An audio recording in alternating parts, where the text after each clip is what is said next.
Well, I like it because it's my course, so I'm a little bit biased, but I really enjoy teaching Mac and iOS forensics because Macs and iOS devices, your iPhones, your iPads, they're so integrated into our daily lives. People are basically living on these devices. Their entire lives are on them. It's amazing how you can look at somebody's data and basically know everything about them. It's creepy, but it's extremely useful data to look at.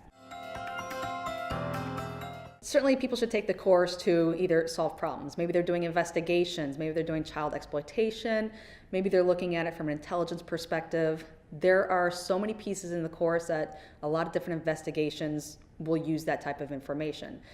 Pattern of life information, recently used whatever, applications and documents and all that great stuff.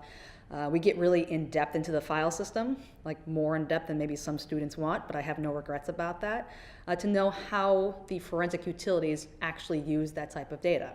So we're getting into this data, we're doing it from a non-tool specific perspective. So we're looking at databases, we're looking at plist files, we're looking at a lot of the raw data, how to interpret that and how to use that in different investigations. So we get really in depth into a lot of the different pieces.